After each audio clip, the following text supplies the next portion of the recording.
અંકલેશ્વર ખાતે શ્રી યુવા મિત્ર મંડળ દ્વારા માનવ સેવા માટે અનોખી પહેલ કરવામાં આવી છે। મંડળ દ્વારા દર 3 મહિને યોજાતા સ્વૈચ્છિક રક્તદાન કેમ્પની શ્રેણીમાં 74મો કેમ્પ માનવ મંદિર સ્થિત હોલ ખાતે સફળતાપૂર્વક યોજાયો હતો। અંકલેશ્વર ખાતે શ્રી યુવા મિત્ર મંડળ દ્વારા માનવ સેવા માટે અનોખી પહેલ કરવામાં આવી છે। મંડળ દ્વારા દર 3 મહિને યોજાતા સ્વૈચ્છિક રક્તદાન કેમ્પની શ્રેણીમાં 74મો કેમ્પ માનવ મંદિર સ્થિત હોલ ખાતે સફળતાપૂર્વક યોજાયો। આ કેમ્પમાં સમાજના યુવાનો સહિત અનેક રક્તદાતાઓ ઉત્સાહભેર ભાગ લઈને રક્તદાન કર્યું। દિવસ દરમિયાન 100થી વધુ યુનિટ રક્ત એકત્રિત કરવામાં આવ્યું, જે આવનાર સમયમાં જરૂરિયાતમંદ દર્દીઓ માટે જીવનદાયી સાબિત થશે।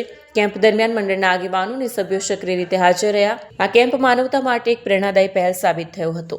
અંકલેશ્વર GIDC ખાતેનો આ અમારો શ્રી યુવા મિત્ર મંડળનો 74મો બ્લડ ડોનેશન કેમ્પ છે, જે અમે દર 3 મહિને શ્રી કુમારપાળ બ્લડ બેંક સાથે સહયોગી રહી અને છેલ્લા 20 વર્ષથી આ કેમ્પોનું આયોજન કરી રહ્યા છે।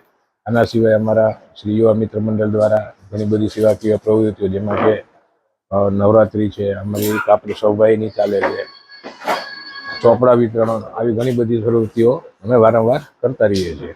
વિડીયો જર્નાલિસ્ટ ઇમ્તિયાઝ પઠાણ સાથે સત્યા ટીવી ન્યૂઝ અંકલેશ્વર।